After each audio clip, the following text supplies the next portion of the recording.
Welcome to MNV Solutions. Solution for your need. Hi friends, ఈరోజు మనము mark సాఫ్ట్వేర్లో new financial year ఎలా create చేయాలనేది చూస్తాం మనము. ఓకే, ఇప్పుడు న్యూ ఫైనాన్షియల్ ఇయర్ అంటే ఇప్పుడు ఆల్రెడీ మనకు 24-25 ఇయర్ ఎండ్ వచ్చేసింది. Financial year end. ఈ ఇయర్ ఎండ్ క్లోజ్ చేసి న్యూ బిగినింగ్ అంటే న్యూ బుక్ బిగినింగ్ 25-26ని మనము స్టార్ట్ చేయాలి. దానికి కొన్ని ఇంపార్టెంట్ పాయింట్స్ అండ్ స్టెప్స్ ఇప్పుడు ఎక్స్ప్లెయిన్ చేస్తాను, తర్వాత మీకు చేసి చూపిస్తాను ప్రాక్టికల్గా. ఓకే, ఇప్పుడు మనము నార్మల్గా మనము ఒక 5 స్టెప్లు ఉన్నాయి. ఆ 5 స్టెప్ల గురించి మనం చూస్తాము. ఇక్కడ మనకు ఇంపార్టెంట్ పాయింట్ ఏమంటే take a current financial year 24-25. Present ఉన్న 24-25ని బ్యాకప్ తీసుకోవాలి మనకు. Next close all server files ఏమైతే మీకు ఉన్నాయో సిస్టంలో అవన్నీ క్లోజ్ చేయండి. Next close all the client system. మీకు సర్వరు అండ్ క్లయింట్స్ అనే సిస్టమ్స్ ఉంటాయి. ఆ క్లయింట్ సిస్టమ్స్ అన్ని క్లోజ్ చేసేయండి. Next new financial year create చేయడము. ఈ న్యూ ఫైనాన్షియల్ ఇయర్ క్రియేట్ చేసే టైంలో మీకు ఎటువంటి ఇంటరప్షన్ లేకుండా చూసుకోండి.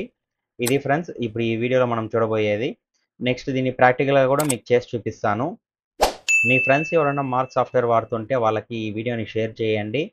ప్లస్ వాళ్ళకి దీంతో ఏమైతే ప్రాబ్లమ్స్ వస్తాయో దాన్ని కింద కమెంట్లో అడగండి, నేను కంపల్సరీ రిప్లై ఇస్తాను.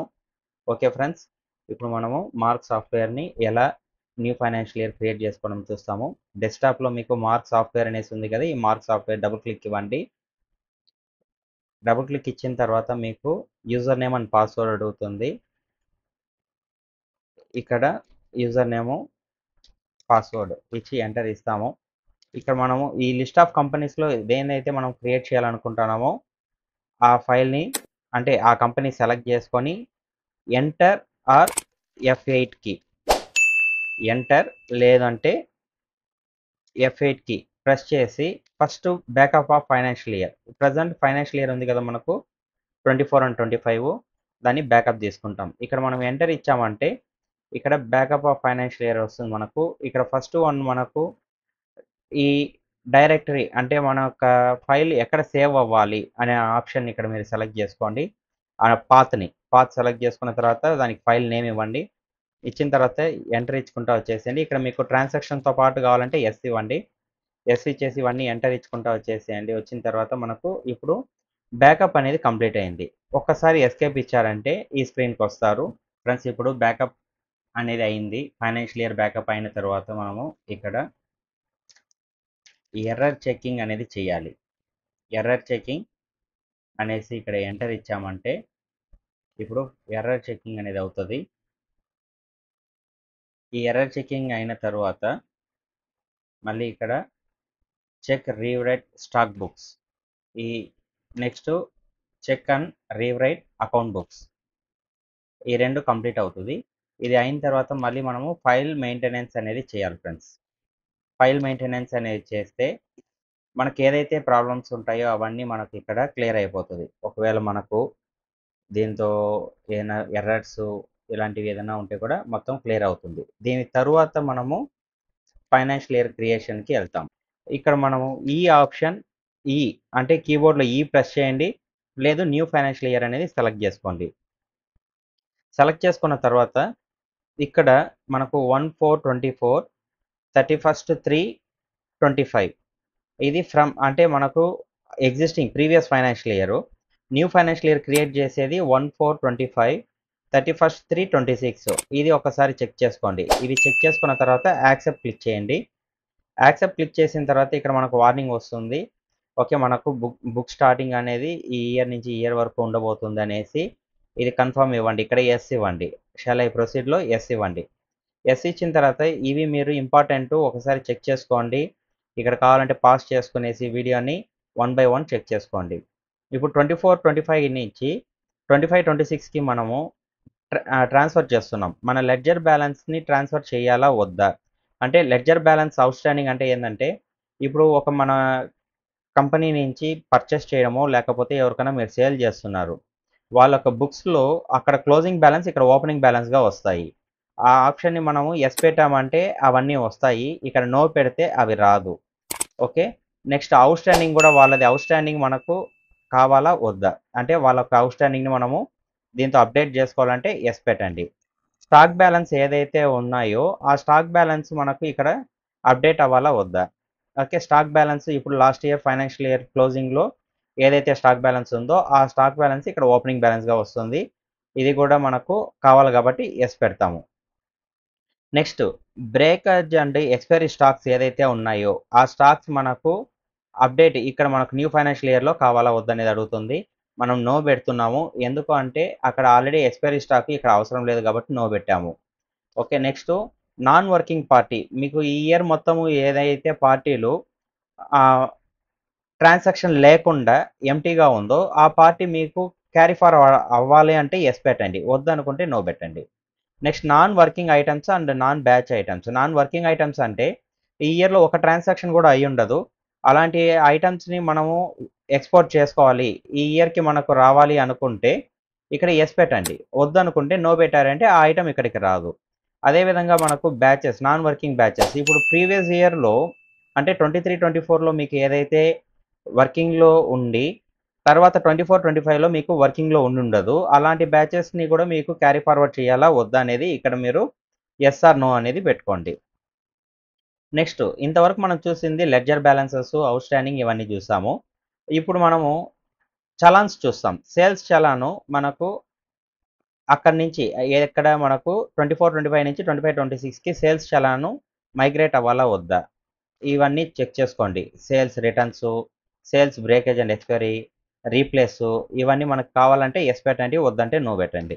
నెక్స్ట్ పర్చేస్ చలాన్స్ ఇవి. Purchase challans, purchase return challans, next purchase breakage and expiry challans, next replace challans ఇవన్నీ కావాలంటే యెస్ ఆర్ నో పెట్టండి. నెక్స్ట్ పెండింగ్ ఆర్డర్స్ ఏదైతే మీరు పర్చేస్ ఆర్డర్ పెట్టుంటారో లేకపోతే సేల్స్ ఆర్డర్స్ ఏదైతే పెండింగ్‌లో ఉన్నాయో అవి మనకు ప్రొసీడ్ అవ్వాలంటే యెస్ పెట్టండి. లేదు వద్దు అనుకుంటే నో పెట్టండి. ఓకే. ఇప్పుడు నేను కామన్‌గా మీరు ఇక్కడ నేను యెస్‌లు, నోలు పెట్టినాను చూసారా? ఇది కామన్‌గా మనకు కావాల్సిన ఆప్షన్స్. డిఫాల్ట్‌గా ఉంటుంది. లేకపోతే 1కి 2 సార్లు మీరు చెక్ చేసుకోండి. చెక్ చేసుకున్న తర్వాత ఇక్కడ యెస్ అనే ఆప్షన్‌ని క్లిక్ ఇచ్చారంటే ఇప్పుడు ఫైనాన్షియల్ ఇయర్ అనేది క్రియేట్ అయింది. ఈ టైంలో మీరు ఏ కీ గాని ప్రెస్ చేయబాకండి. జస్ట్ రిలాక్స్ అవ్వండి. వదిలేసారంటే ఆటోమేటిక్‌గా మీకు మీ యొక్క లెడ్జర్స్ నెక్స్ట్ మీరు ఏదైతే యెస్‌లు, నోలు పెట్టారో ఆ ఐటెమ్స్ అన్నీ మనకు క్రియేట్ అవుతుంది. క్రియేట్ అయిన తర్వాత మీకు ఒక చిన్న పాపప్ వస్తుంది ఫ్రెండ్స్ ఈ విధంగా. Dear user please create a new history from report, management report, utilities and create history. ఇక్కడ మీరు ఈ పాపప్ చూసుకోండి. రిపోర్ట్స్‌లో మేనేజ్మెంట్ రిపోర్ట్‌లోకెళ్ళి యుటిలిటీలో క్రియేట్ హిస్టరీ ఇచ్చారంటే ఇప్పుడు ఫర్ ఎగ్జాంపుల్ రిటైలర్ అయినా లేకపోతే మీరు హోల్‌సేలర్ అయినా మీ యొక్క బిల్ హిస్టరీ ఏదైతే ఉందో అంటే లాస్ట్ ఇయర్‌లో ఈ 24, 25 నుంచి ఎవరైతే మీ దగ్గర ఇప్పుడు పర్చేస్ చేశారో లేకపోతే మీ దగ్గర నుంచి కొన్నప్పుడు వాళ్ళకు ఏదేది ఐటెమ్స్ అనేది మీకు తెలుస్తాయి. అంటే ఒక ఐటెమ్ సెలెక్ట్ చేసుకుంటే సేల్స్ టైమ్‌లో ఒక లెడ్జర్ నేమ్ సెలెక్ట్ చేసినప్పుడు వాళ్ళు ఏమేమి ఐటెమ్ అనేది ఉంటుంది. ఆ హిస్టరీ అనేది క్రియేట్ అవ్వాలంటే ఈ ఆప్షన్ అనేది మనం చేయాలి ఫ్రెండ్స్. ఓకే. ఇక్కడ ఓకే ఇచ్చేస్తాము. ఓకే ఇచ్చిన తర్వాత ఇప్పుడు నేను ఎంటర్ అవుతాను. మార్క్ గేట్‌వే అనేసి ఉంది గదా! ఇక్కడ ఎంటర్ ఇచ్చానంటే ఫస్ట్ ఆప్షన్ 25, 26 అనేసి ఉంది చూసారా? ఇంతకుముందు లేదు 24, 25 ఉన్నింది. ఇప్పుడు 25, 26 అనేసి క్లిక్ చేసి ఎంటర్ ఇస్తాను. ఎంటర్ ఇచ్చిన తర్వాత ఇప్పుడు నాకు మెయిన్ స్క్రీన్ అనేది వచ్చేసింది. ఇక్కడ ఒక్కసారి పైన అబ్జర్వ్ చేయండి ఫ్రెండ్స్ 25, 26 అనేసి వచ్చింది చూసారా ఇక్కడ? ఇక్కడ. ఇది మనకు చూసుకోండి. ఈ ఆప్షన్ 25, 26 అనేది ఏదైతే ఉందో, ఇక్కడ మనం ఏం చేస్తామంటే రిపోర్ట్స్‌లోకెళ్ళి మేనేజ్మెంట్ రిపోర్ట్స్, యుటిలిటీసు ఇక్కడ హిస్టరీ అనేదాన్ని మనము క్రియేట్ హిస్టరీలో create bill history and create MRP history. Create bill history ఇక్కడ నాకు ఎప్పటి నుంచి కావాలి అప్ టు 1/4/2020 వరకు క్రియేట్ చేయమంటున్నాను.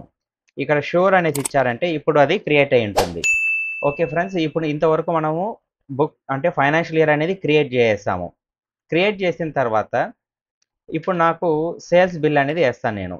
సేల్ బిల్ ఏసేటప్పుడు ఫస్ట్ 1/4/25 నుంచే స్టార్ట్ అవుతుంది. ఎంటర్ ఇస్తాను. ఎంటర్ ఇచ్చిన తర్వాత ఇక్కడ ప్రెజెంట్ డేట్ మ్యాచ్ లేదు. ఎందుకంటే నేను ముందుగా చేస్తున్నాను కాబట్టి యెస్ ఇచ్చాను.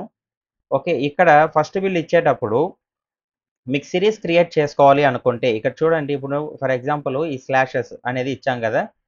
ఇక్కడ ఈ విధంగా మనం స్లాషెస్ యూజ్ చేసుకోవచ్చు. ఒకసారి చూడండి నేను క్రియేట్ చేస్తాను first. Cash bill. Okay. Enter ఇచ్చుకుంటా వచ్చేసాను. ఈ ఐటెమ్ ఎంటర్ చేసుకునేకి ముందు ఫస్ట్ బిల్లులో మీరు సిరీస్ క్రియేట్ చేసుకోండి. సిరీస్ అంటే మన ఒక బిల్ నెంబర్ క్రియేట్ చేసుకొని చూడండి. లెఫ్ట్ కీ ప్రెస్ చేయండి. లెఫ్ట్ కీ ప్రెస్ చేసి ఇక్కడ మనకు ఏ అనే ఆప్షన్ ఉంది చూసారా? ఇక్కడ ఏ అనే ఆప్షన్ తీసేసి నేను ఎంఎన్వి ఇచ్చాను.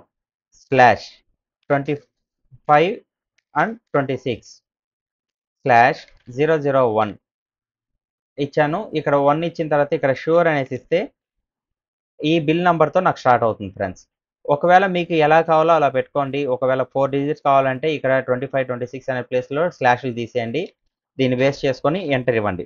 ఇప్పుడు మీకు సేమ్ బిల్‌తోనే క్రియేట్ అవుతుంది. Okay friends. ఇప్పుడు దీంతో ఏదైనా మీకు డౌట్ ఉంటే నాకు కామెంట్ చేయండి. మీకు నేను అప్డేట్ చేస్తాను. నెక్స్ట్ వీడియోలో చూస్తాం ఫ్రెండ్స్. Thank you.